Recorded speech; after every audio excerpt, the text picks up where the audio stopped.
दो सगे भाइयों के दो बड़े बड़े ज़री फार्म एक साथ वाक़े थे।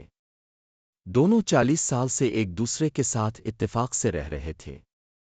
अगर किसी एक को अपने खेतों के लिए किसी मशीनरी या काम की ज़्यादती की वजह से ज़री मज़दूरों की ज़रूरत होती तो वो बिला झिझक एक दूसरे भाई को कहकर उसके वसाइल इस्तेमाल कर लेता था। एक दिन ऐसा हुआ कि इनमें किसी बात पर इख्तिलाफ हो गया और मामूली सी बात से पैदा होने वाला ये इख्तिलाफ ऐसा बढ़ा कि इन दोनों में बोल चाल तक बंद हो गया।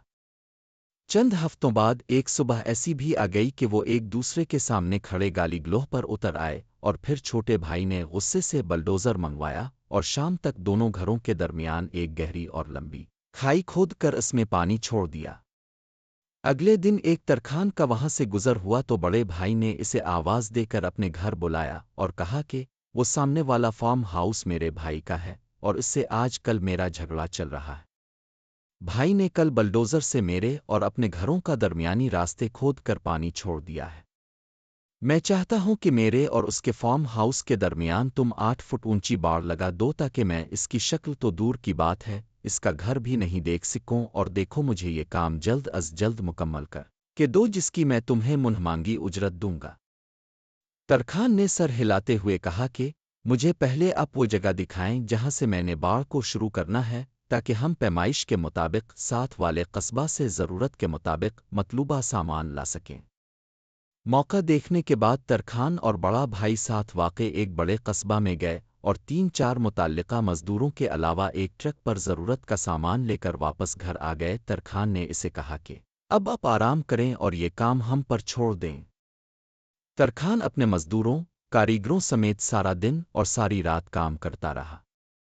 सुबह जब बड़ा भाई जागा तो इसका मुंह लटक गया क्योंकि वहां 8 फुट तो कुजा 1 इंच ऊंची भी बाड़ नाम की कोई चीज़ मौजूद नहीं थी।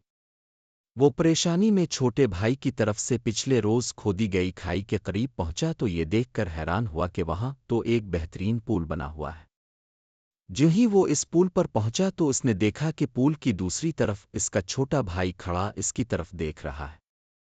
चंद लम्हे वो खामोशी से खड़ा कभी खाई और कभी इस पर बने हुए पुल को देखता रहा और फिर उसके चेहरे पर एक हल्की सी मुस्कुराहट उभरी। चंद सेकंड बाद दोनों भाई आहिस्ता आहिस्ता कदम उठाते पुल के दरमियान आमने सामने आ खड़े हुए और एक दूसरे को देखने लगे।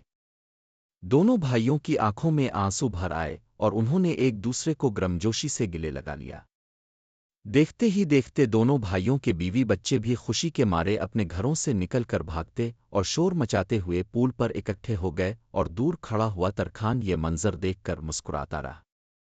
अब बड़े भाई की नज़र तरखान की तरफ उठी जो वापसी के लिए अपने औजार समेट रहा था। वो भागकर उसके पास पहुंचा और कहा कि अब कुछ दिन हमारे पास मेहमान बनकर ठहर जाएं। लेकिन तरखान ये कहकर चल दिया कि इसे अभी और बहुत से पुल बनाने हैं।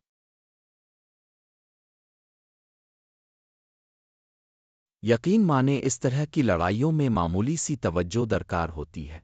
अगर हम भाइयों से एक दूसरे की शिकायत सुनने की बजाय उनके दरमियान पुल बनाएं तो यकीनन रिश्तों के दरमियान दीवारें बनना बहुत कम हो सकती है। वीडियो देखने के लिए आपका बहुत बहुत शुक्रिया। या आपको ये कहानी पसंद आई? अगर हाँ तो बराए मेहरबानी कमेंट में ज़रूर बताइएगा। शुक्रिया। दिल इजाज़त दे तो लाइक और सब्सक्राइब भी कर दीन।